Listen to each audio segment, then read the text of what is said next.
to the second session in our webinar series. This is Carbon Footprint Step by Step. We are expecting a large audience today, so I'm just going to give people a couple more minutes to join the webinar, but you should see on your screen the web page that has each of the series in this webinar. And obviously we are on session 2, the carbon footprint step by step. So that's what we're discussing today. So if we just wait a couple of minutes, I'll get started.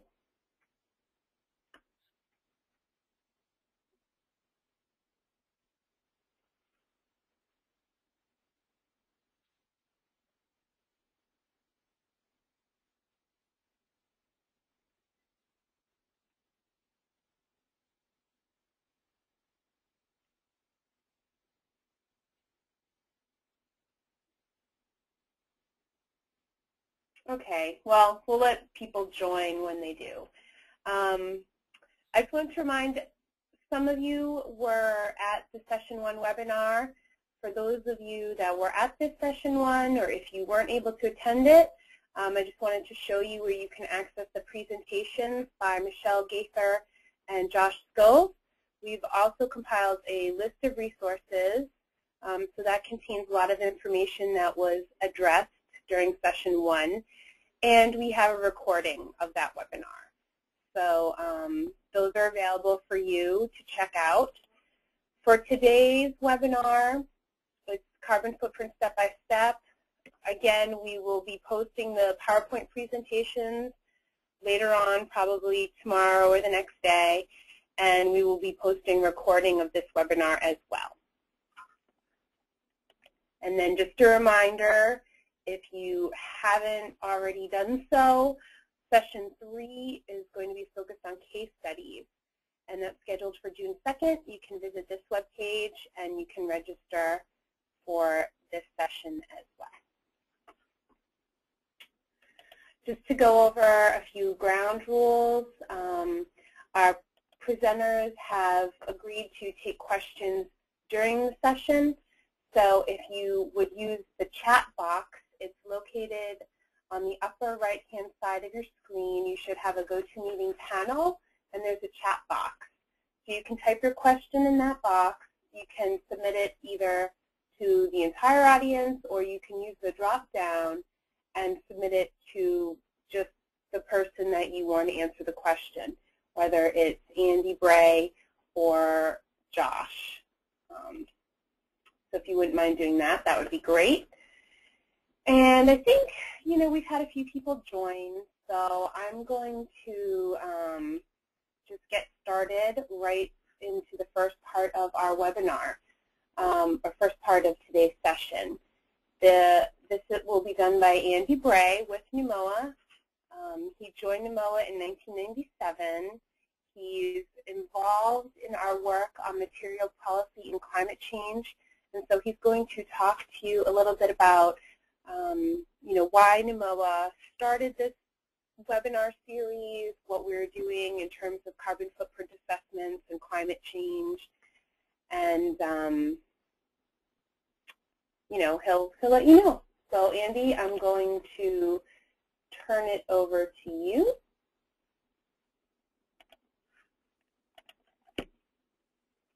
Thanks, Rachel. Yep.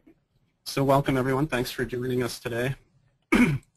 We're really happy to have you here with us to learn about carbon footprint assessment. And I'm just going to spend a few minutes talking with you about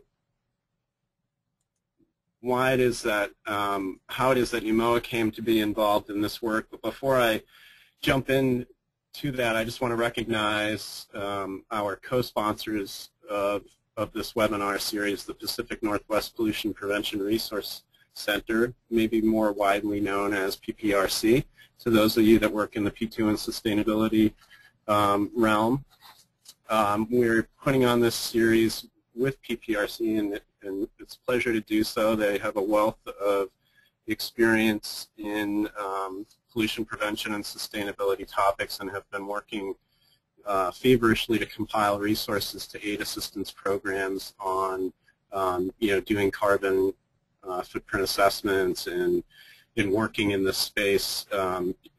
Michelle presented a lot of those resources on the first session in this series, so if you weren't able to participate, you'll want to go back and listen to the recorded session to learn about some of their great resources that can help you work in this area. And of course, I want to also welcome Joshua Sco from Good Company. He's our main presenter for today. I'll introduce him more in a minute as I turn over the reins to him, but we're honored to have him and Good Company involved in this series and bringing their wealth of experience in doing climate change and greenhouse gas inventory work with a broad spectrum of clients. So with that, I'll just jump in and give you a little bit of background on who NUMOA is for those of you on the phone or on the webinar that aren't familiar with us, and then I'll talk a little bit about how we came to put this webinar series together and what the backdrop was for it from NUMOA's perspective. We are an interstate association. We were formed by the governors of the New England states back in 1986, and New York and New Jersey joined in subsequent years.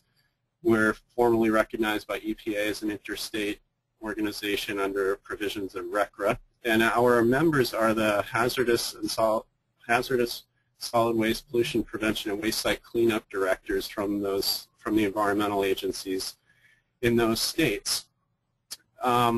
We have a long history of working together on a number of different issues, and out of that history and that recognition, the New England Governors Conference Environment Committee came to NUMOA and the other two interstates. We have sister agencies on the water and air side, and they asked, what are the interstates doing to help us accomplish our regional climate change goals?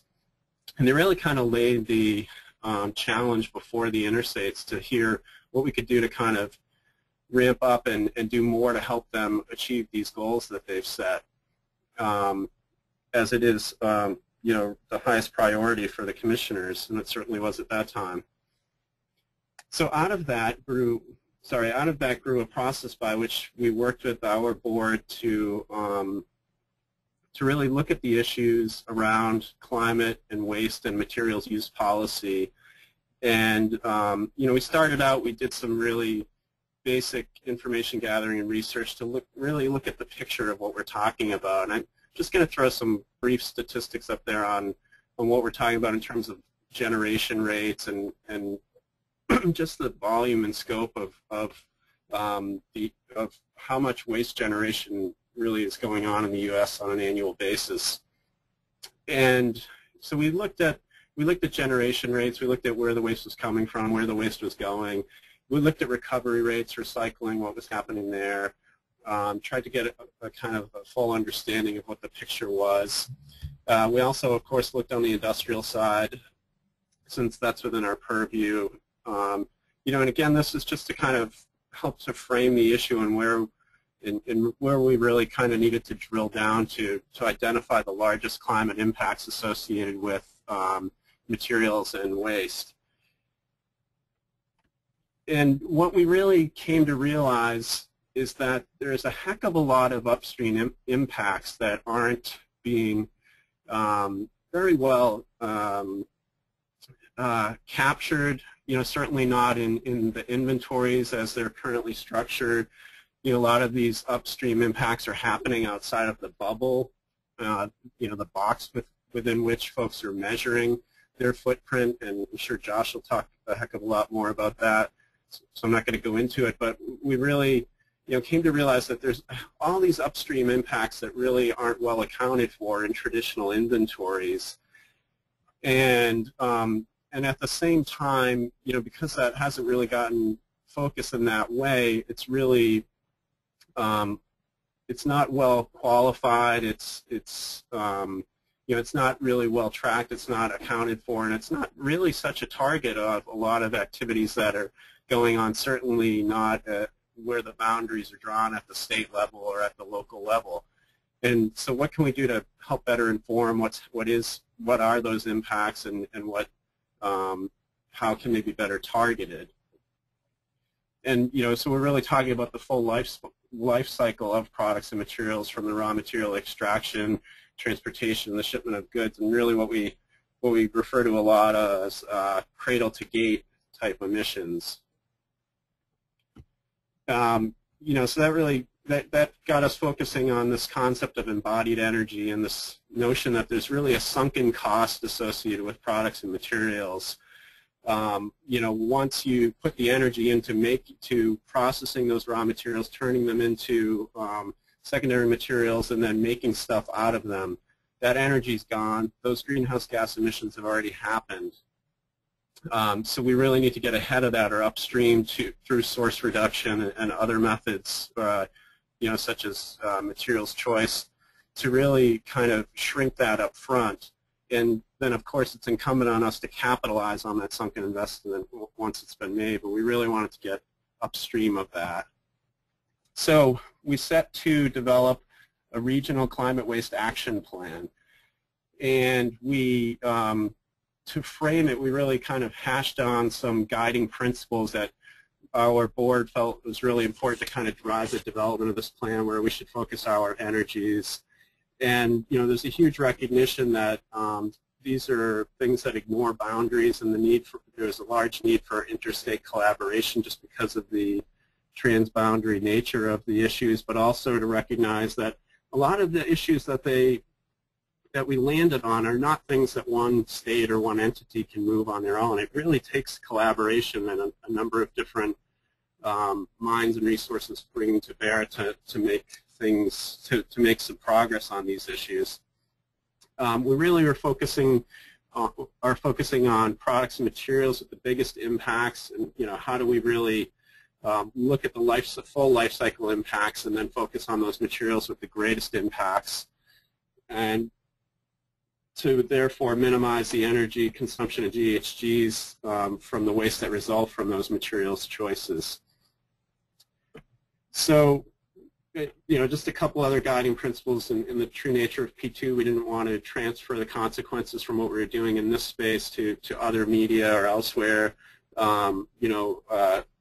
create unintentional tangential issues, or we wanted to really, because of the nature of NUMOA and the span of programs we addressed, there's a lot throughout the plan about other management methods throughout the waste hierarchy, so that, increase recycling, look at cleanup at waste site cleanup sites, and I'll flash that on the screen, but I'm not really going to talk about that at all, because the focus of this webinar is really on carbon footprinting. So I'm going to focus, I'm focusing most of my comments on kind of those upstream impacts, because we really want to minimize those life cycle GHG impacts to to reduce the overall life cycle impacts of the products. There's plenty of other good work going on to increase recycling rates, to promote composting, to look at using renewable energy at waste sites and all of that. But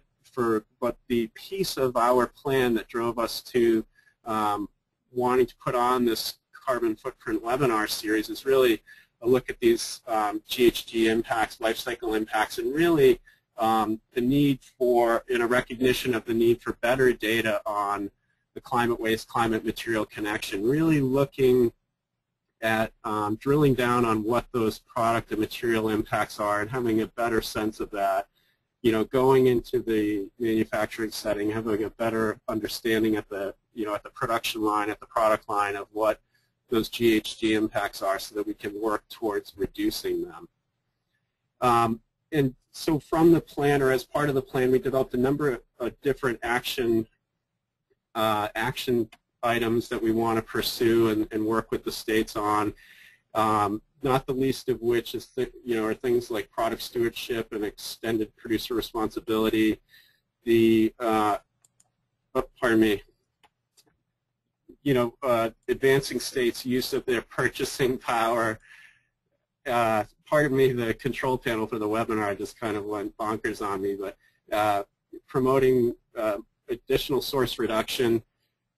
But, you see on the last bullet, really one of the action items that we took away from these discussions with the NUMOA board was really an interest in kind of raising our collective overall competency in terms of what this looks like, getting better data on the impacts of materials, being more for the field staff to be more competent on carbon footprinting and what it looks like, how it's being conducted, what the potential is for it to drive real reductions in the manufacturing setting. And so that's how we came to want to pull this together and start to work with PPRC and then Good Company to put this session on. So there's a whole bunch more within our Climate Waste Action Plan. The link is here on the slide. You can jump over to our site and check it out following this session. But with that, I just, if there are any questions, I'm happy to answer them now. Otherwise, I'll just introduce Josh and turn this over to Josh for the meat of what we're really here for, and that's to learn about how to go about doing those carbon footprint assessments. Any questions, Rachel? I'm not seeing a question pane. No? Okay. Well, with that, let me introduce Josh, and I will turn the... I'm sorry, I was on mute. I was like talking. Oh, that's okay. Go ahead, Rachel. We have one question. It said operationalizing the guiding principle, focus on products, materials with the biggest climate impacts. Who's making this calculation? Oh, that's a really good question. With the biggest climate impacts across the board, well, we've looked at a number of different data sources, and you'll see some of that listed in the plan as to which materials have the greatest climate impact. And there's a slide that I dropped out of here, which focused on, it's really a Venn diagram of how we're really developing our strategies, and the three things that it includes is climate, overall climate impact, resources that we have to bring to bear, and leveraging existing work. So we've really kind of taken that three-prong or done that three-way overlay to help focus our early energies. But ultimately, right now we're relying on other people for the calculations of which materials have the greatest impact, and the using that three-way overlay, what we have been focusing on initially is commercial waste paper, and that's because of both the upstream impacts, the hugely under recycled rate or hugely low rate at which it's recycled within that sector, and our ability to have some effect on it. So that's kind of initially. But if you want data, and data sources about which materials have the greatest impact, please check out the action plan. Okay, that's it. Okay. Well, with that, let me just introduce Joshua Scove with Good Company. Good Company is a sustainability consulting firm that provides analysis, strategy, and implementation services to help clients better their performance. And they really focus on clients that share a mission for making sustainability work and value both critical and creative thinking to their operations in their projects. Joshua is principal and co-founder of Good Company and supports clients with the development of sustainability indicators and assessment tools, in addition to climate change and greenhouse gas inventory methodologies. He's principal and is involved in a wide range of corporate and government client work, serving both the electric utility, renewable energy, a whole gamut, waste management, and transportation. And he helps clients understand how the challenge of sustainability relates to their organization, assessing the social and environmental performance and implementing measures to address these emerging issues. So we're really, it's really a pleasure to have Joshua with us here today. And with that, I'll just turn the controls over to you, Josh.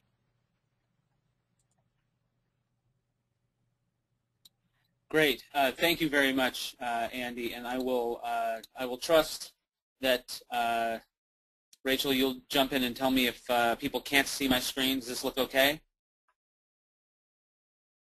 Yeah, that looks good. Okay. All right. Thank you. All right. So I'll move briskly here. We got off to a slightly late start, but I want to thank everybody for being here, and I especially want to thank Andy for the setup, the broader context, and some of the history that Andy just gave is the absolute perfect lead-in for much of what I'm going to say, and the bent on carbon accounting and the approaches to greenhouse gas inventories that we've taken as a firm and that I've been involved in for quite a few years now. So thank you, everyone. I also want to thank not just Andy, but Rachel and the rest of NUMOA, and also Michelle Gaither from PPRC. Without the two organizations, I wouldn't be here doing this. So I appreciate that very much. I want to just make a few quick logistical comments. Remember, these slides will be available to people. If you want the full slides, any backup material, don't hesitate to be in touch with me. Some people already were from the previous webinar. Also, I'm going to stop about 30 or 35 minutes in, probably right around the top of the hour, to give people who like to craft questions without having to worry about listening at the same time a little break. We'll probably stop for a minute or two, and we'll take a few questions then.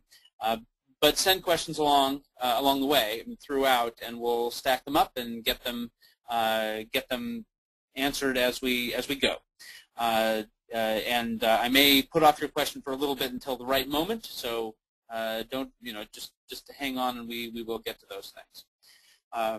And then just a final note, just a little bit of an overview note, just based on some of the things that Andy said. I hear people say things about webinars like, "Oh, webinars are so neat," and also someone from my generation the other day said, "It's like the Jetsons." I mean, it does seem sort of whiz-bang that we can all be together.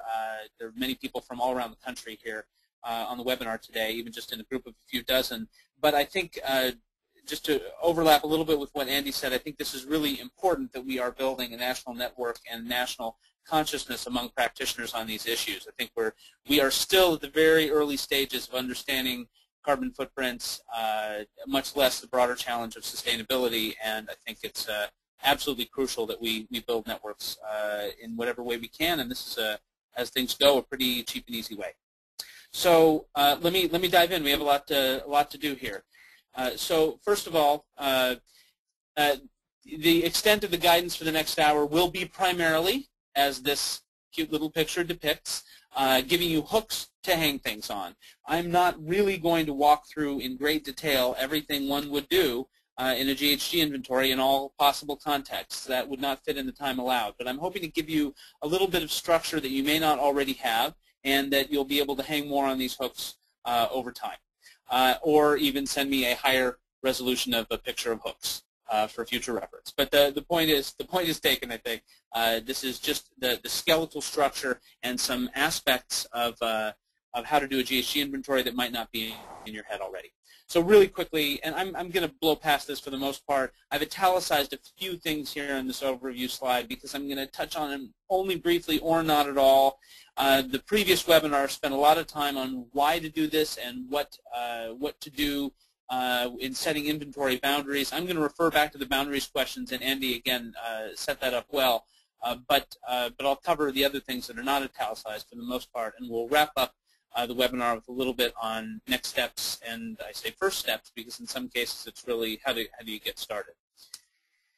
So just like last time, there's a list of topics. I will not cover it all. I will cheat my way into at least mentioning them here. I'm not really going to talk about how to estimate supply chain emissions. I'm going to mention examples of it and call out some tools, but mainly I am prompting people to learn more about this. It's not a topic that fits easily in a short webinar when there are many other things to cover, but I will at least provide the broader GHG inventory context for doing supply chain calculations. I'm not going to talk about carbon offsets and RECs, but I'll give a little bit of guidance for the end if we have time.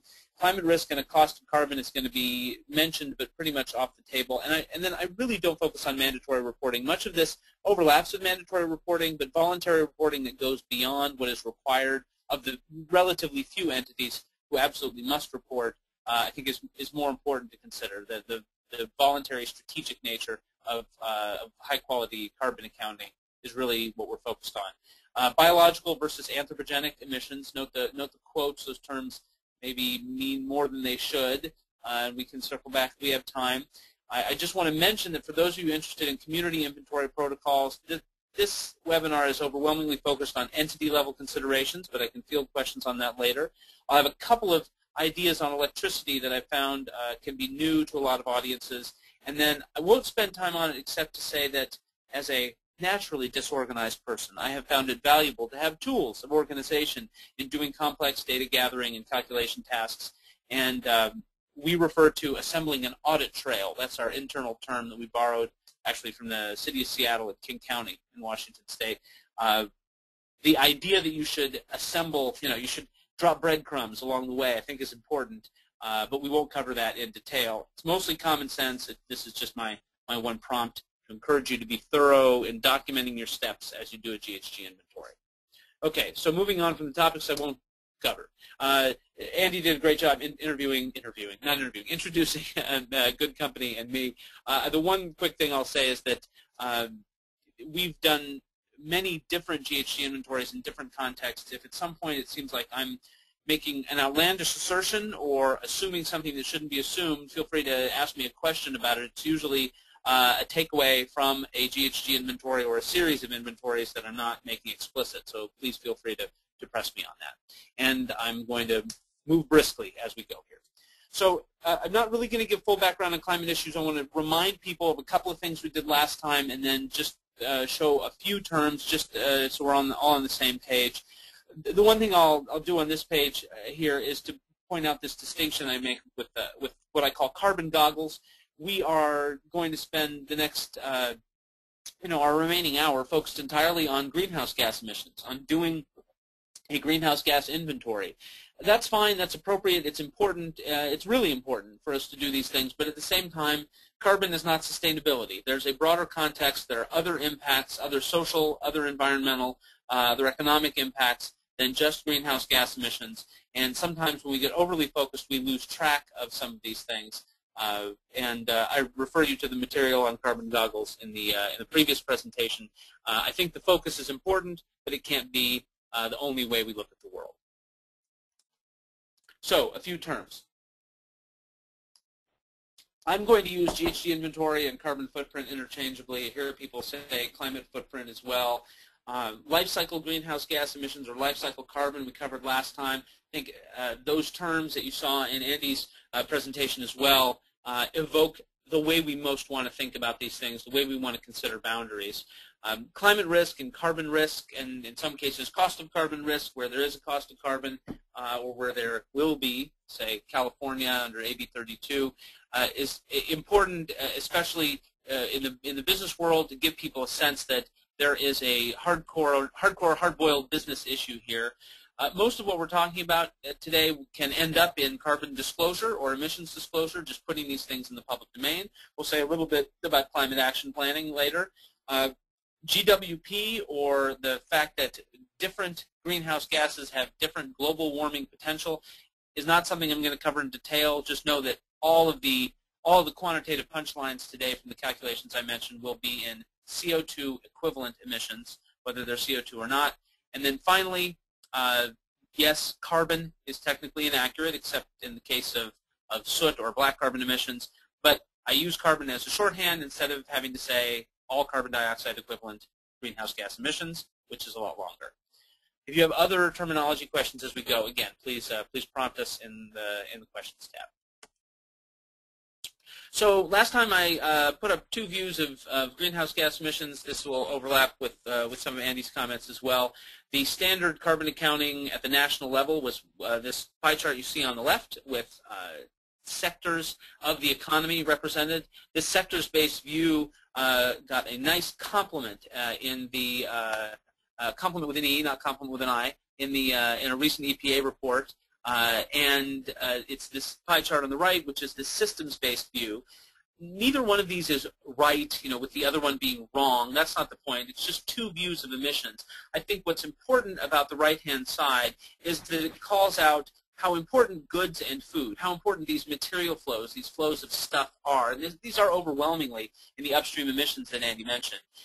This is, this may seem high level, even arcane at the national scale when we're talking about doing entity-level greenhouse gas emissions, but the maybe intuitive, maybe surprising reality that I've found is that there is a parallel at the entity level for this. And the reason I showed this slide, even though it's many orders of magnitude in scale, the total emissions represented here, many orders of magnitude in scale above the level of any individual entity we ever might consider in a carbon footprinting exercise, the parallel is still there. Material flows always seem to matter to some extent, and they're often the hardest thing to get a handle on, but they are invariably an important part of a greenhouse gas inventory. We'll circle back and say more about this now, but this is generally, because these are embodied emissions, that result from the embodied energy use that Andy mentioned, these emissions are so often out of sight, out of mind, and it's really important for us to bring this context into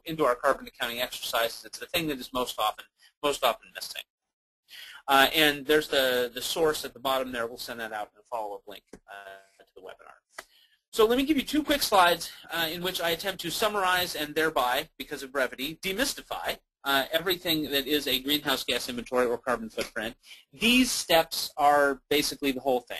Identifying protocols and tools, setting boundaries, collecting data, maybe some loops here with revisiting the boundaries as you're collecting data and doing calculations, and then some sort of writing of a report, and I mean that in the broadest possible way. It could be a 2-page handout, it could be a 100-page PDF, it could be something glossy and printed to go to the public or to shareholders. It could be, could be a website. But then there's some step at the end of sharing whatever you produce with the outside world and with and inside your organization as well. And I have there in gray the climate action plan stage. I'm going to focus on those first 8 steps today, but obviously the ultimate goal is action, and we want to keep that in mind. And I tell people to plan as much as reasonable, but you have to be ready to make loops here, to circle back and do go back and fill in gaps, reset your boundaries, collect data that you only found about near the end of the process, and incorporate that in your calculations and that sort of thing. So it's as linear as we might want to make this. It turns out inevitably to be fairly iterative. But this is to the extent that it fits on one slide with few words. This is the line that one would follow. And then the calculations that one will do in a GHG inventory, I think, often seem complicated, but I want to demystify these as well. Essentially, they all boil down to looking at your activities and describing those activities that are always going to be denominated in some non-greenhouse gas unit, right? This is miles driven, or gallons of something combusted, or pounds of something used or released, or something like that. It's some activity denominated in some other unit that you then turn into greenhouse gas emissions by a bunch of math. And we'll say a little bit more about this later. If people want something that looks mathier, I'd put this up. It's a bunch of X and then the carbon intensity of X, that second term, and then you get the total greenhouse gas emissions on the right. This, to some people, this looks so general as to be unhelpful, but I think it's important to remind ourselves this is the calculation we're doing over and over. It looks different because the details change from emission source to emission source, from activity to activity, but this is the basic math. Always ground yourself in this when you're trying to figure out how to quantify the emissions from a particular activity. All right, so those are the two demystification slides. Now let me move on to more mysterious things in the details. So let's talk about protocols and tools. That was one of the initial things. First of all, I want to distinguish between protocols and tools. I think these get described in ways that they start to bleed together in people's minds. There is a relationship, but let me at least give you a dichotomy to start.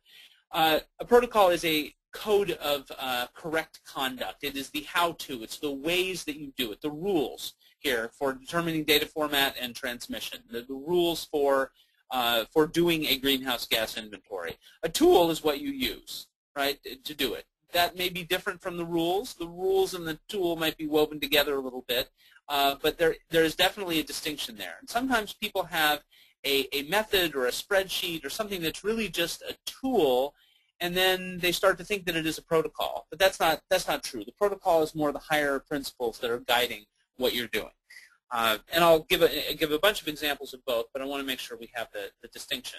So inventory protocols, they're a handful for general application, and I'll put the list up here for specific applications as well. And this is not exhaustive, especially in specific or narrow circumstances. But the most important thing I could tell you about the top half of this page is that the different GHG inventory protocols have really tacked toward each other over time. There isn't a divergence of opinion on the basic ideas of how to do a GHG inventory. And I think it's important to state that because I still run into conversations where people are saying, hey, well, what protocol do we use? We're not really sure. Do we use this? Do we use that? Sometimes it's almost a trivial question because the protocols direct you to do pretty much the same thing. And to the extent that they direct you at all, you still have to think about what to do beyond what they require. And that's where life cycle thinking and especially thinking about these material flows we've mentioned and scope 3 become really important. Now, there are some protocols that call out aspects of scope 3. The World Resources Institute is well into a several-year-long process through which it's creating some scope 3 protocols for both products specifically and supply chains generally. But that stuff is still, in my opinion, at the level of really good guidance. It's not necessarily a clear path and a clear how-to. So there's still a lot of thinking to do. And then, of course, once you get deeper into specific applications in individual sectors, you'll want to dig around and see if there's something something for your particular context. Now, I mentioned that these different protocols have tacked toward each other. I think everyone, virtually everyone I work with has seen this diagram. People who haven't will probably seen something like it. But in any event, this is the basic accounting framework that all the protocols call out to some degree or another. There's a distinction between direct emissions and indirect emissions. That's absolutely crucial. But there's also a distinction between electricity and all other indirect emissions. The problem is that a lot of stuff we might worry about ends up being in scope 3, and so scope 3 ends up feeling like an everything else category, and that's where we need more help. The other way in which the protocols have tend to differ very, very little is the different greenhouse gases that are considered. You see hovering in the cloud there, not just carbon dioxide, but the other major and minor greenhouse gases. And what I found, I won't spend more time on it here except to say that most organizations have just CO2 or CO2 and a very small number of other gases. Maybe they use refrigerants, maybe they have some particular industrial applications where they have a couple of different process emissions, but in general these things come out in sector-specific guidance, and there's very little mystery left there. There are new greenhouse gases that have emerged, but it's a small minority of organizations that have to worry about them. And if that was GHG Accounting 101, GHG Accounting 201 is the handful of the pieces of guidance that World Resources Institute is doing for Scope 3 right now. And you'll notice there's this distinction between upstream and downstream activities. Think about what Andy said at the beginning. This is starting to look like more life cycle thinking rather than just direct and indirect accounting. I won't pause here, but except to say that people who manufacture or assemble products and sell them to consumers might want to look closely at the Scope 3 guidance. People have big supply chains as well, which is most of us might glance at it as well. But it's that life cycle thinking that I think is so important, and carbon accounting is definitely moving in that direction, and that's good news. So those are protocols. Let's talk about tools and give you some examples, and then I'll give some more general guidance in a moment. There are some protocols that act like tools. I say protocol. I should say protocols, but they're both from the Climate Registry. The first is the General Reporting Protocol. I guess anything named a General Reporting Protocol should feel a little bit like a tool, and sure enough, it does, and kudos to TCR on that. TCR, the Climate Registry, also is one of a number of folks that created a local government operations protocol. More about that in a second, but that feels a little bit like a tool as well. It is essentially the GRP, or General Reporting Protocol, for municipal government operations. There are some online calculation tools from registries. The one I'll call out here is the Climate Registry's CRIS system. But these are really places to enter your data into someone else's database. They're not really tools for doing a GHG inventory, at least not yet. Maybe they will be someday. However, there are a lot of tools for very specific or very narrow applications. I can't possibly put all of them on this slide without making it kind of microfiche-sized print, but I call out a number of these. Clean Air, Cool Planet has a great calculator aimed at higher education. So for those of you in colleges and universities or who know people who are working in those contexts, this is a really good one, and they actually give it away. The Seattle Climate Partnership provides a calculator as well. It's much narrower than Clean Air, Cool Planet, but if you need a starting point calculator, it's very good and very easy to use for that. Neither of those two calculators looks at supply chain emissions, but as a starting point, these are great places, and it's places to store data early on that can be really good. I mentioned eiolca.net for people who are interested in supply chain emissions. I won't say more except that to pin that to the idea of supply chain emissions. Bees is one example, and we'll send out two examples of Bees and one other of one called Inventory of Carbon and Energy for people who have specific material flows they can identify in large volumes and might want to do supply chain emissions that way. And then there's a whole host of tools now from different pockets of the federal government. I previously referred to the CEQ, the Council on Environmental Quality Guidance, that has led the federal reporting efforts, but the efforts by federal agencies, required reporting by federal agencies. And then also, these are other specific and general tools from federal government, different ways. I won't say more about them. A few quick ones to mention. The World Resources Institute has a whole bunch of sector-specific tools. EPA has a handful as well. But these are mainly if you're in a particular industrial sector that you may have specific emissions that are worth calling out separately and we're quantifying separately, and they're definitely worth digging around for. So if you have a lot of emissions that look very idiosyncratic compared to the economy in general, you manufacture a particular thing with very narrow range of inputs, you might look around. There very well might be a sector-specific tool for you.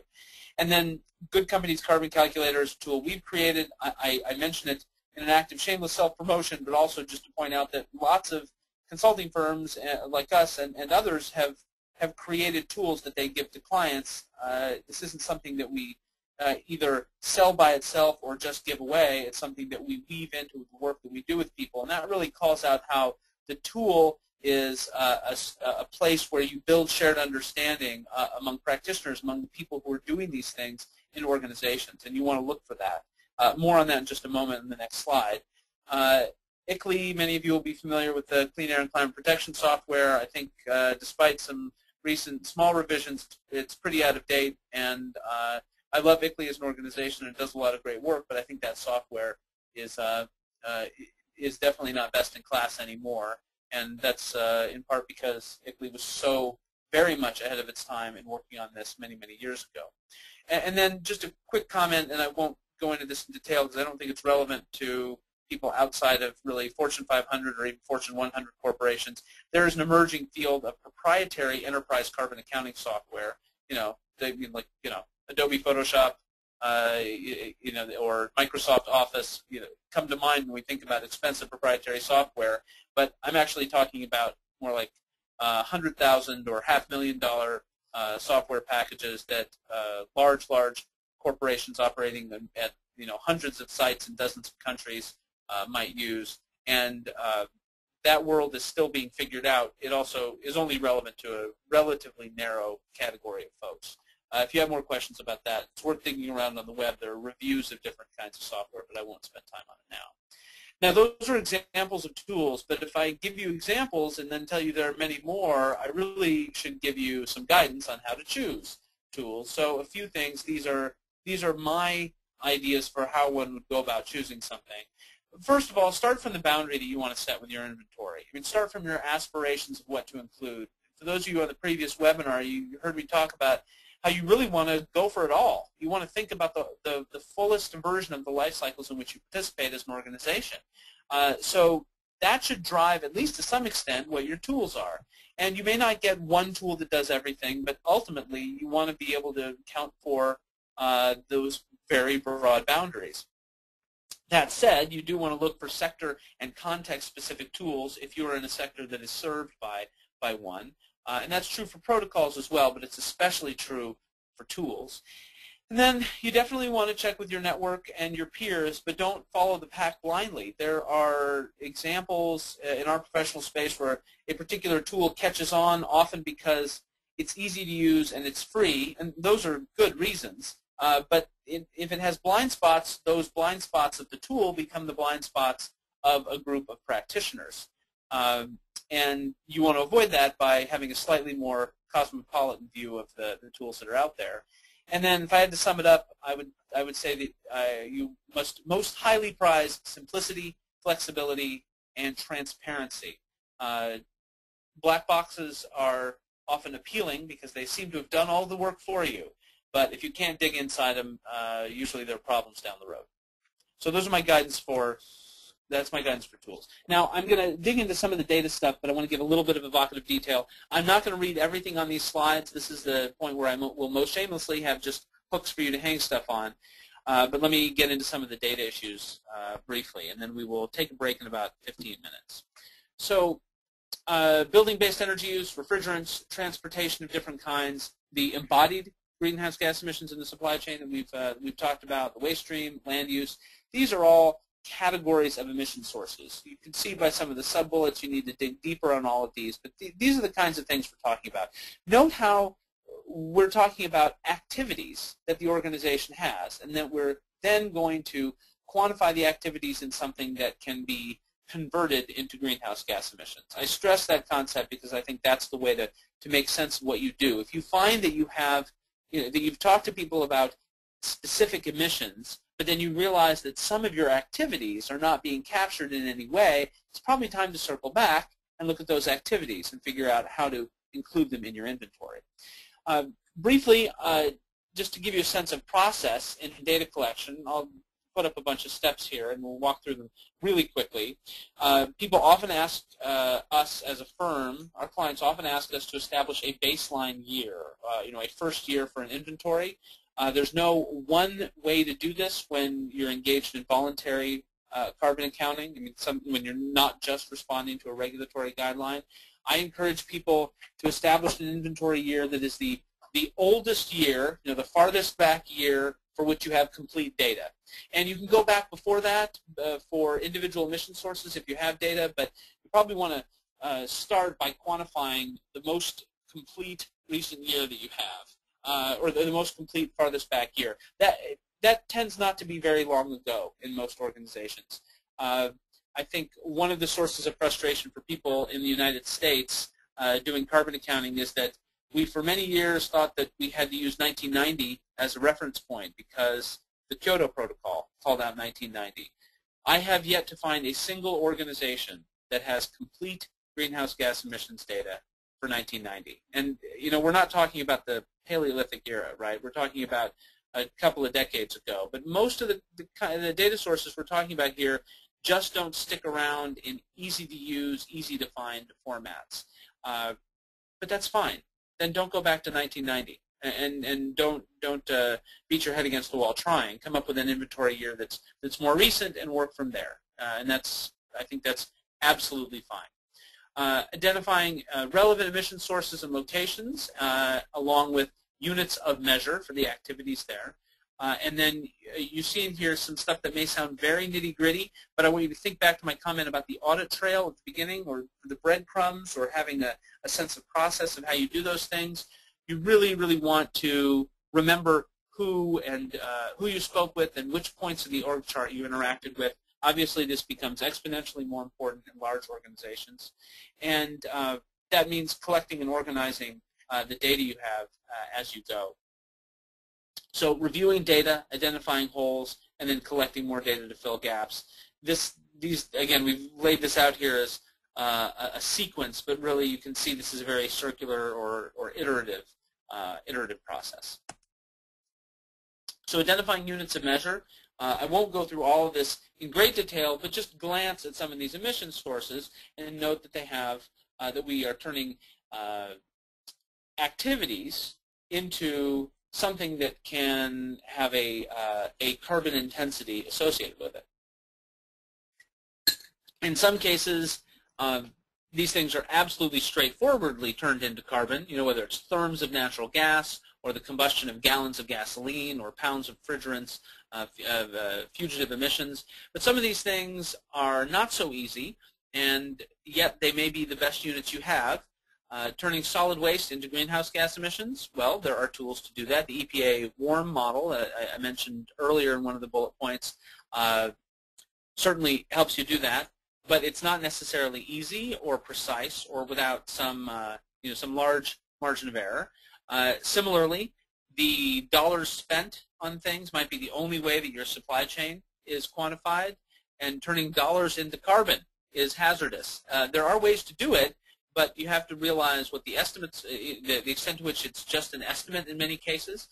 That's not necessarily bad. Don't be frightened of doing things where you don't have lots of significant digits. You still want to estimate these things at the very least for a sense of scale, to be able to put them in context, but just note very, very different levels of precision associated with them. And I always stress to people that your carbon calculator should be providing lots of emissions factors as a guide, but again, this gets to the point of transparency. You want to make sure that you know how those things are being translated from activities into greenhouse gas emissions. So I put a simplified version of that up here where I said there's some activity that we're turning into greenhouse gas emissions. Let me give you one example of how much fun this math can be. You have some business activity of, say, driving your own fleet, like the fleet that you own as opposed to rental cars or leased vehicles. Well, the unit really that you want to get to is gallons of gasoline. That's the thing that you want to have for quantifying your driving. There's an emissions factor for the greenhouse gas emissions associated with burning a gallon of gas. There's some other math. I'm not being cagey. I'm just saying they're usually conversions of some sort.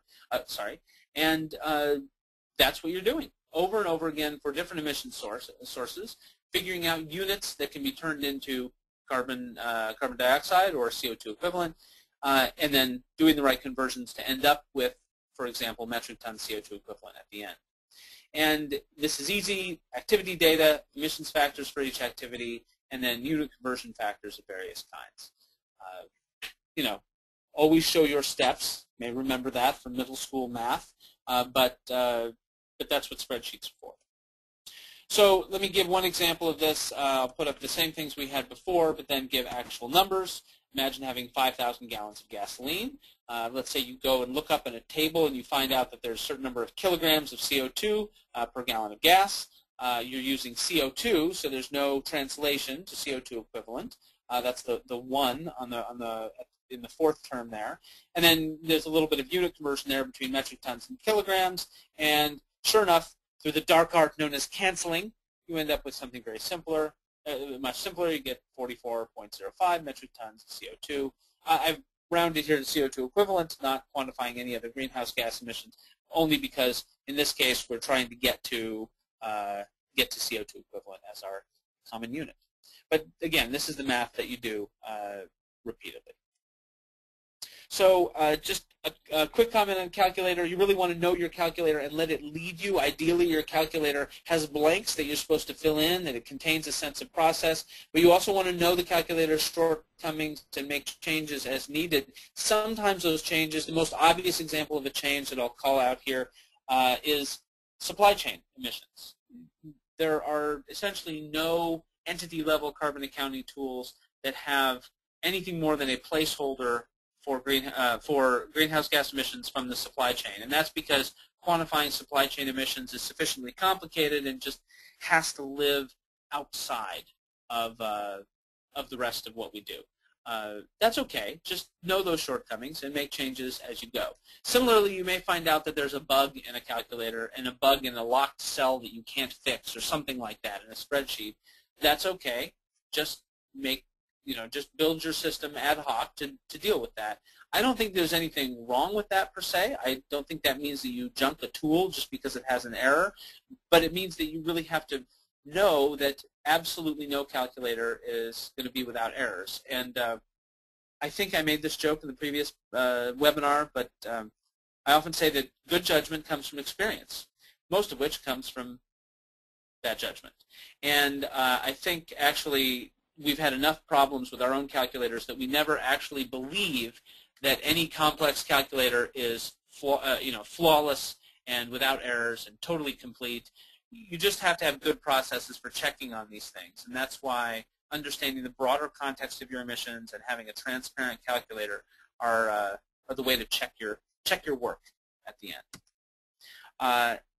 And again, beware of those black boxes. So let me walk through two quick examples, and then I'm going to get two quick examples of quantifying results. And I'm just, in the interest of time, I'm not really going to walk through these, but just sort of call out what happens in these different stages. So imagine stationary combustion of some Scope 1 emissions, say burning natural gas. You'd have a bunch of data, annual consumption by fuel type. Where would you get these things? They would be in bills or operations records. You might have some energy use report in your organization. Then there are emissions factors that you're going to go dig up. TCR GRP obviously is our secret code for the Climate Registry's General Reporting Protocol. You have some source, for your emissions factors on these things, and then again, there's some unit conversions. I know it probably looks a little bit cheesy, frankly, to see onlineconversion.com, but the point is, there's a lot of stuff in the public domain to help you do some of this simple math. You just want to know that you have to dig around for it a little bit. But these are the steps for quantifying a particular Scope 1 emission source, for example. Now let me just put up essentially the same information for Scope 2 for electricity. I foreshadowed briefly in the comments at the beginning that I'd say something about electricity, and I will skip to those comments now and just point to the stuff above and say that it's generally straightforward. And in the calculators out there, it's generally treated as very straightforward. Your kilowatt hours, you multiply them by something and you end up with CO2 or CO2 equivalent emissions. But electricity is not what it seems, and I just want to seed a couple of ideas with you. I think this will become, these insights will become much more commonplace, especially with the spread of advanced metering or smart metering technologies over the next few years. So first, your kilowatt hours do not necessarily come mainly from your utilities portfolio. And that's especially true if your utility is small, but not even exclusively if your utility is small. We often think, the utility provides us with kilowatt hours kind of the way the grocery store provides us with milk, but in both cases, it's a little more complicated. And actually, it's even worse with electricity because the boundaries between your utility service area and the rest of the grid are much more porous than the boundaries of the milk carton. It's important to know that when you're part of the grid, at the margin, your electricity use might be pulling power from far away. Your utility might be importing power at a given moment. For that matter, it could be exporting power at any given moment. And that means that average and marginal impacts can be quite different from each other. I know this is mean, but I don't have time to explain this now. I just want to flag it for people because I think one of the areas where carbon accounting at different scales will change a lot, not tomorrow or next week or next month, but definitely over the next few years, will be in the way we account for electric power. And given that that's something like a third of our national greenhouse gas emissions, and an area where we really can take action and something that everyone is involved in, I think this will become important. So something to build consciousness on down the road. Now, we're at 12 o'clock Pacific time, and then we will pause for questions. And these are quick examples, so this will just be a couple of minutes, but maybe sharpen your pencils if you're about to sit down and craft some questions here. Actually, don't write them in pencil. Type them into the question box here. I won't see them if you write them in pencil. The two inventory examples I'm going to give you are from organizations that there are client organizations of ours, but not ones for whom we did GHG inventories, or ones for whom we provided training, and they did these inventories themselves. And I'm just going to show you the summary slides. I want to make comments both on the relative scale of emission sources and on the format of presentation of these two similar examples. So let me dive in. The first is the city of Hillsborough. This is a little ways west of Portland, Oregon, in the Portland metropolitan area. City of about 100,000. Hillsborough, this is Hillsborough's local government operations inventory, right? This is not the inventory of the whole community. This is just of the municipal government operations. And you see the three scopes represented here, 1, 2, and 3. Electricity is all of Scope 2. Scope 3, you can see, is overwhelmingly the supply chain. Let me make just a few quick comments here. Why does it look the way it does? So you have a few large emission sources. You have some very small emission sources. Why does it look like that? Well, first of all, the Scope 2 emissions are essentially driven by two numbers, kilowatt hours and the carbon intensity of those kilowatt hours. Many people think the Pacific Northwest is just full of hydro. We do have lots of hydroelectric power, but we also get about a third of our power from coal and a chunk of it from natural gas. And this is using the utility-specific emissions factor for Hillsborough. That was what they wanted to do, and nothing wrong with that. But Portland General Electric has a fair amount of gas and coal in its mix, and so that's overwhelmingly the driver for those emissions. You'll notice that the supply chain is, by a good margin, the largest emission source. You'll notice the suspiciously round number, and we encourage people to do that when they are merely estimating these things. That could be plus or minus a lot, but it's not plus or minus so much that the number doesn't mean something. I think when you have a number like 14,000, what it says is, hey, maybe this is actually 15,000, maybe it's 11,000. Whatever it is, it's big. It's a major emission source, and we need to get inside it. I'll have some comments about low-carbon purchasing in a bit, right at the very end. And then you also notice something that not all local government operations inventories would have, and that is water. And this is the asterisk that you can't see noted here refers to a paragraph that describes how the city of Hillsborough is the retail water provider for its citizens. Again, some municipalities do this, some don't. Sometimes there's a separate water company. But the point is, they included Hillsborough included in its inventory all the work to procure and distribute water, potable water, to its citizens, and that piece of infrastructure is quite substantial, right? Serving every household, as opposed to a lot of other parts of municipal government that are just, say, government buildings that people come to and work in, and so it's a good-sized emission source, and it's overwhelmingly electricity to do that. But it was quantified as a separate emission source. So that's City of Hillsborough. Similar format that I'll comment on. Oregon Health and Science University, one of the largest, I guess with the University of Washington, the largest medical complex that's both a hospital and a research center and a university for a number of medical professions in Portland, did a very comprehensive greenhouse gas inventory.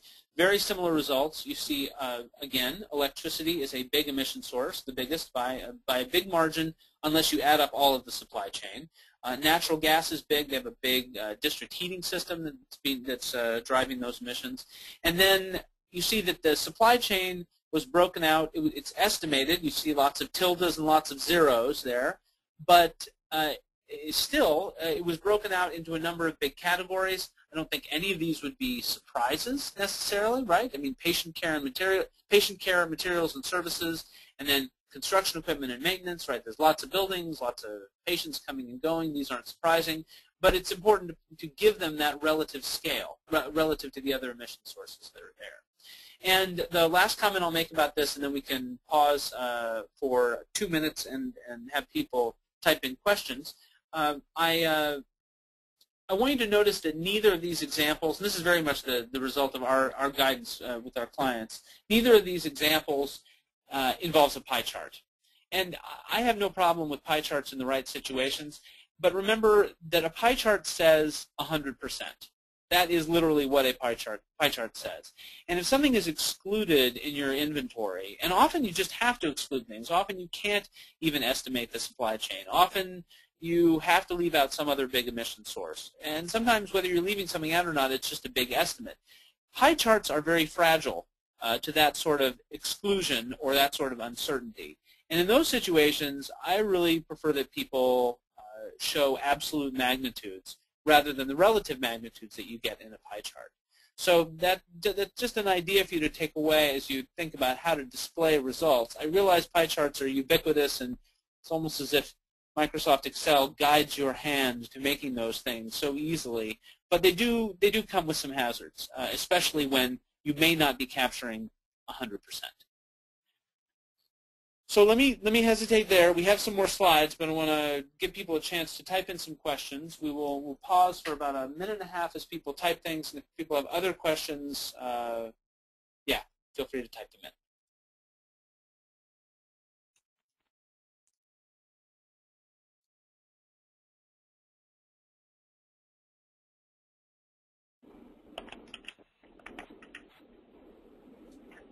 Thanks, Josh. Just to remind people to use the chat box in the right-hand side.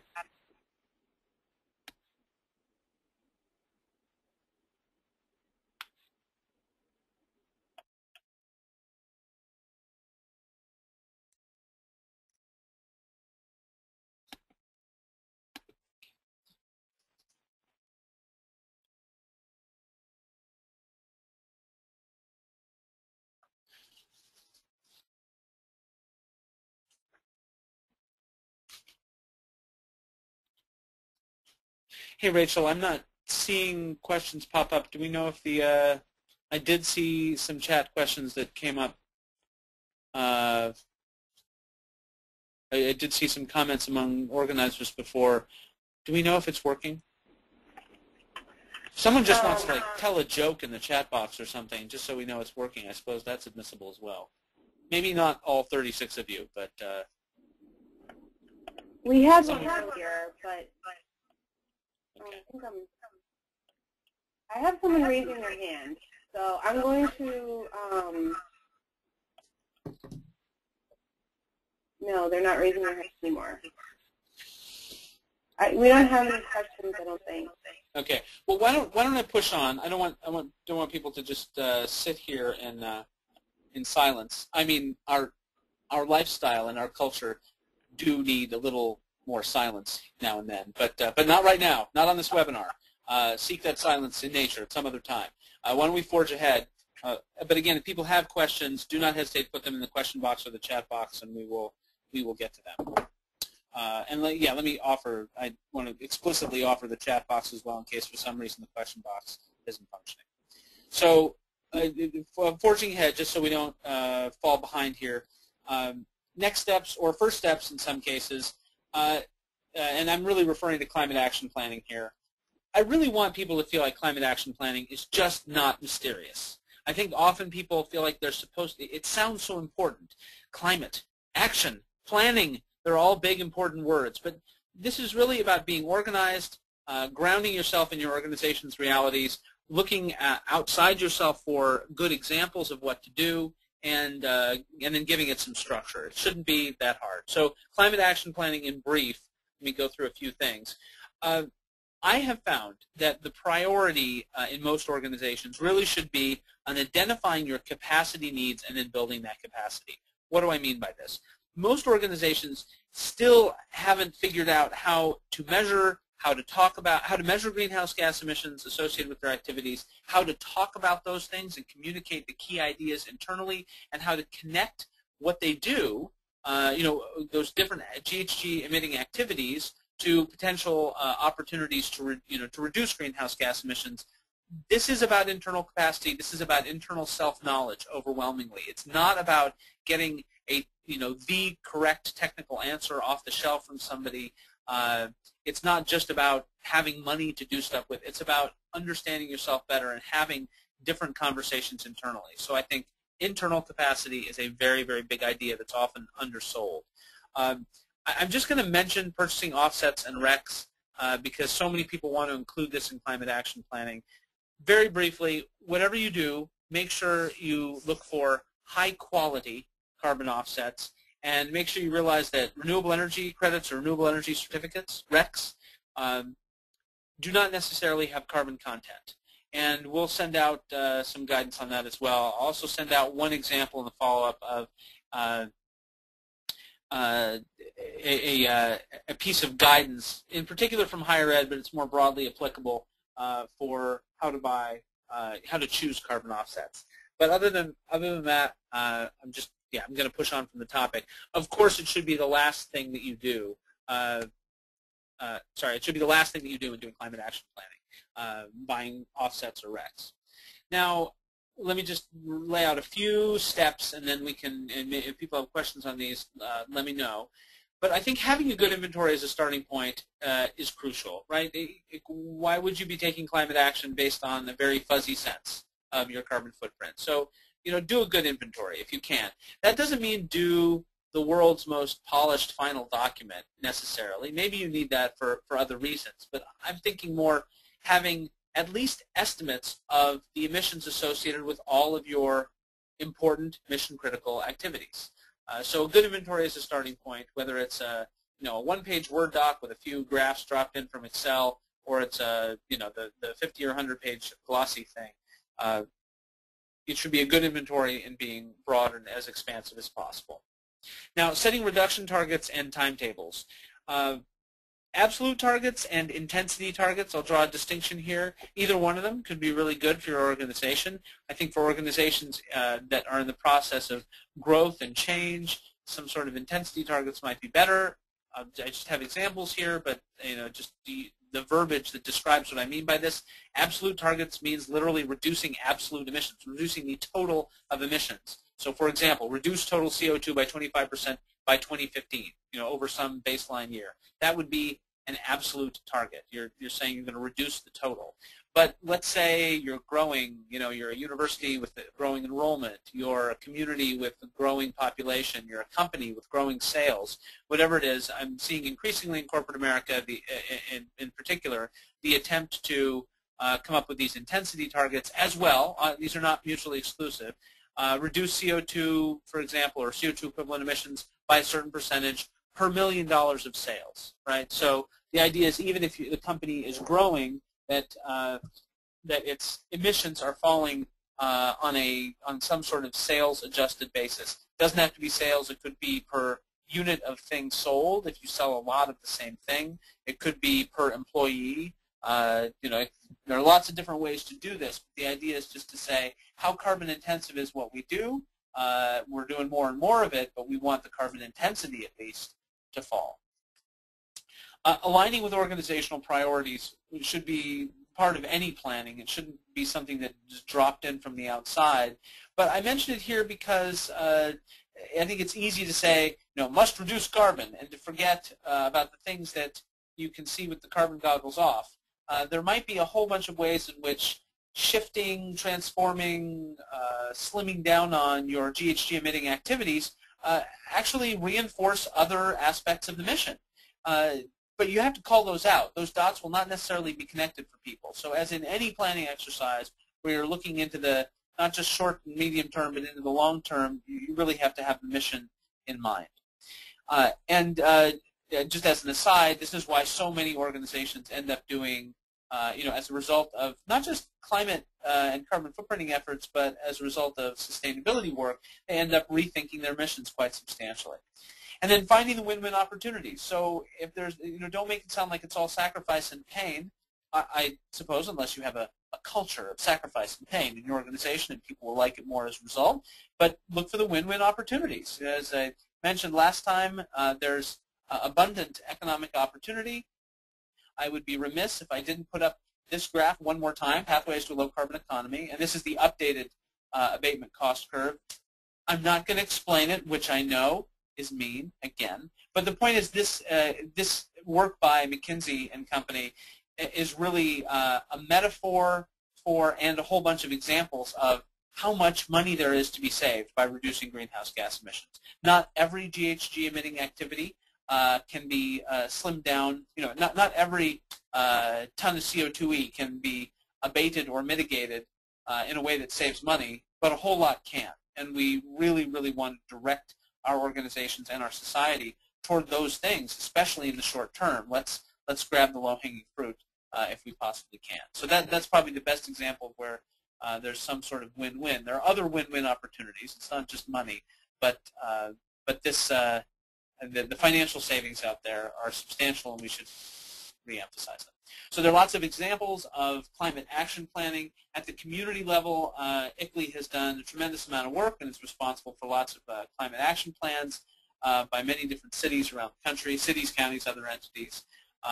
It's worth digging up ICLEI information if you are a member, or you work with or for organizations that are members. I'm not going to walk through all these steps, but I just want to call out that there are steps. There are templates that you can use and reuse that people have used many times, and this should not be mysterious. Google effectively, and then adapt as you need to. And then, Pneumoa is in Massachusetts, so I wanted to call out I was prompted a little bit to maybe look for a local example, and there are lots of them. Cambridge has a climate protection plan that has many of the elements that are in lots of ICLEI stuff. So there's an example of things to look at there. Now I just want to do one sidebar topic here on low carbon purchasing before we wind up, and then I'll answer a couple of questions that have appeared. It would be a little weird if I said, hey, look at your supply chain, but then I didn't signal something about climate action for the supply chain. So ideally, we'd be looking to buy different things, maybe buy less of them, but certainly to have a low-carbon approach to what we buy. So what's the context here? We have this dramatic increase in the awareness regarding carbon footprints generally, but especially people are realizing the consumption of stuff, those material flows, the goods and food that you saw in the national level systems pie chart are a big deal. But we're still at an early stage, and actually we're at no stage for most of these things. I think low carbon consumption or low carbon purchasing is not something that people have a lot of visceral sense of direction for. So a few observations. For the foreseeable future, just know that low carbon purchasing is going to be possible only in a few areas. It's going to be too hard to look at, and I mean this in the sense of a large organization with a big supply chain. You're not going to be able to go through purchase by purchase and go for the low carbon alternative. It just isn't viable yet. But I think we will get tools over time that allow us to get closer to that. For now, focus on major purchases. And by that, I mean two things. The first is, of course, what you spend a lot of money on. Your biggest ticket items or your biggest categories are things that are going to be worth focusing on probably. And then for some categories that are especially GHG intensive, and again, some of the resources we send out will call out certain materials, for example, in construction. I should give a couple of examples. The chemicals, for example, are very, like per dollar spent, are very carbon intensive, say either cleaning chemicals or lab chemicals, and that makes sense. But those are areas where you could certainly focus. But then at the same time, don't forget that if you get into that level of detail, there are other impacts to worry about, not just carbon. And that really the best thing to do right now, and maybe even long term, is to integrate this with other sustainability criteria for what you buy.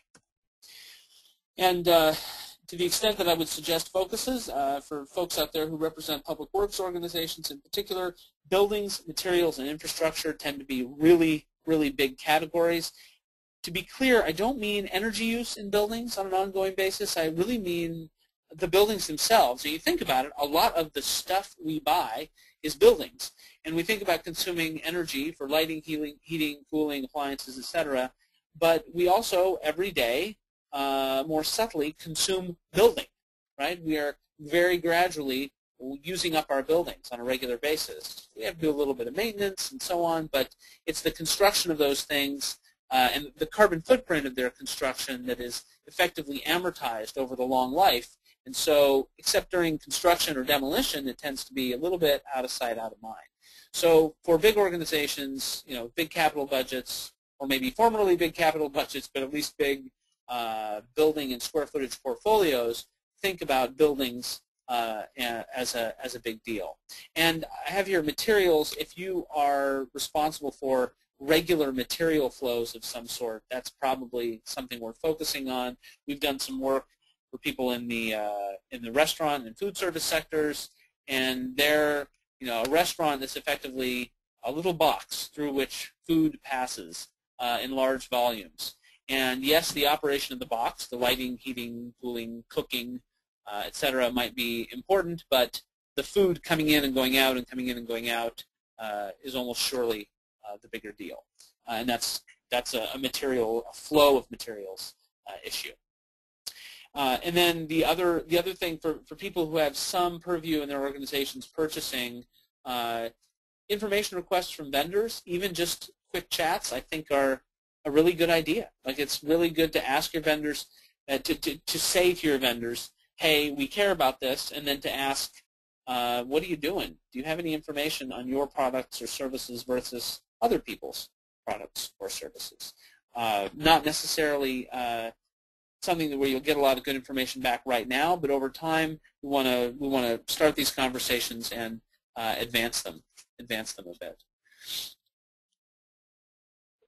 Okay, so let's see. Just pushing on from this, I wanted to show a neat little picture because some people say to me, well, won't we eventually have all this information on every product we buy? And the Carbon Trust group operating out of the UK has some examples of product labeling, and there are some examples of GHG product labeling coming about. You see right here the carbon footprint of this juice. I don't know if you guys can read this on a smaller screen, but the carbon footprint of this juice is 360 grams per 250 milliliter serving. Well, we're going to get more and more examples of this over time, and some organizations have started to advertise the carbon content of what they produce and what they sell. Just a word of caution, or maybe I'm just telling people to set low expectations in this territory. I think our carbon numeracy, our sense of scale for carbon footprints at the individual or household or municipal or state or federal or global level, much less our deep knowledge of product and service supply chains and life cycles, all that knowledge is pretty meager for now. And I think this information is kind of cool, and it seems neat, and it's got the foot, right, the footprint, see the foot, fun, but it's not necessarily useful because there is no context. And it's not that you can't provide context, it's that you can't provide context on the label of a Tetra Pak, right? It's just not going to be possible to give people at point of purchase the broader context of the product and service life cycles in which they participate. Does that mean that there shouldn't be labels? No, I'm not saying that. I'm just saying don't hope for a world of nirvana-like omniscience delivered by labels. Yeah. So anyway, if there are more questions, people, feel free to shoot those to me on that count. And again, it's not that I don't, I love where we're going with iPhone apps and the like on this front, but it's not necessarily it's not something that's going to save us quickly, in my opinion. There were a couple of questions that came in. One person asked about my comment saying that GHG accounting is one thing, but it should be is one part of sustainability criteria more broadly. I think what I was referring to there in the context of low carbon purchasing specifically is that what I really hope people will have is when they look at their supply chains, is more of an environmentally preferable purchasing or sustainable purchasing mindset, where you're trying to figure out the major impacts associated with the things that you buy and do, and carbon and climate considerations should be a part of that, but they might not be the only thing. So there are lots of things that we buy where the carbon footprint might be relatively small, but there might be lots of toxics associated with the life cycle, and that's something else to worry about. There might be a low carbon footprint, but lots and lots of water use associated with something. And again, that could be context specific. You might really, really worry about water depending on what part of the planet you're on. And then you also might worry just about the health impacts in an organization. I said toxics in the sense of, say, upstream pollution someplace else, but we all live downstream, and we all live where some chemicals actually get used. So is the carbon footprint of custodial cleaning chemicals a huge, huge part of most organizations' carbon footprints? No, it isn't, but you might really worry about it from the standpoint of the health impacts of the people who use the chemicals, like the custodial staff. So that's something you can't see with carbon goggles on, and you need to include in your sustainability criteria. So I just give people that as a prompt, so just to know that it's easy to get lost in the quantification of carbon footprinting details, but there may be other things we care about an awful lot more. There was another question, said, how do you reflect uncertainty compiled in compiled GHG reduction achievements and in reporting, especially in short documents? I realize that culturally and often in individual organizations, it's just much more satisfying to speak with certainty. People don't usually specify, error bars in conversation around numbers that they cite, but in fact, numbers that we cite come with very, very differing levels of certainty. And I think this is one of the challenges that we have in reporting our carbon footprints. It doesn't mean that we're giving people bad data. It means that often we're only giving people a sense of scale and a sense of direction, but that's okay. Because there's still a role for doing that. And in many cases, leadership and the rank and file and everybody in between in organizations don't have the sense of scale and sense of direction. So carbon accounting, even when pieces of it are imprecise, can still provide that. Well, we are at 29 minutes past the hour, and I think I should hand this back to the organizers before we go over. Any other comments or questions from the organizers, or anything else to call out? Josh, I did put some questions in the chat box for you. Yeah, I got to a couple of those. Let's see. The one other question, let's see, tools for calculating GHG equivalents in terms of dollars, or I guess the sort of the carbon intensity of purchases. The best starting point for this is EIO-LCA, one of the tools that I mentioned associated with supply chain carbon footprinting earlier. So I direct people toward that. As I joke all the time, this is not kitty scissors for construction paper. This is more like a chainsaw. It's something where you really want to know what you're doing and understand the piece of equipment, or you might have some unintended consequences. The EIO-LCA is complex, but it is getting used more and more. And then there are other proprietary tools that do the same sort of thing. We'll send out a couple of public domain tools in the follow-up email. But I think as a source for sense of scale calculations, EIO-LCA is a place to go. Not easy, right? It's not just sort of go type in a number and get an answer in 5 minutes, but it is something that explains the method and the assumptions pretty well. So if you have high-capacity folks who are like working with numbers, and you have your supply chain purchases available as data, it's something that you can use. And then a quick clarification that was sent in as well. The Seattle Climate Action Partnership Calculator does not include a GHG contribution from electricity, because the city's electricity source is allegedly carbon neutral. I mean, the city of Seattle, Seattle City Light, uses essentially a zero emissions factor because of its portfolio.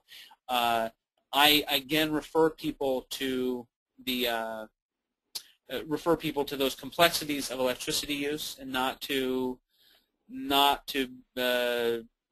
assume that even if your utility has access to lots of hydropower, that you necessarily have absolutely no carbon consequences from your use of electricity. But it also means that if you're going to use the Seattle Climate Action Partnership Calculator and you're not in Seattle, you certainly have to adjust it. And the eGrid data, the eGrid source that is mentioned in the slides is the place to go for regional grid mixes, regional grid electricity carbon intensities, if people don't have access to utility data. But I think with that, I'll hand it back. Okay, so I just want to thank everybody again, thank our presenters, thank everybody that is, you know, stayed on the line these few extra minutes. I just wanted to remind you that we'll be posting the PowerPoint presentations and a recording from this webinar in the next few days, so please check back. You will be getting an email from GoToMeeting that has this link up here, so you don't have to, you know, be furiously writing down the website address, but you'll get that. And we're also sending along a survey, so we'd appreciate, it's only 4 questions, we'd appreciate if you could fill that out when you get a link to that as well. So with that, thanks again to Andy and Josh for presenting, and to Michelle Gaither at PPRC for helping me organize this. And everybody, have a great day. Thank you.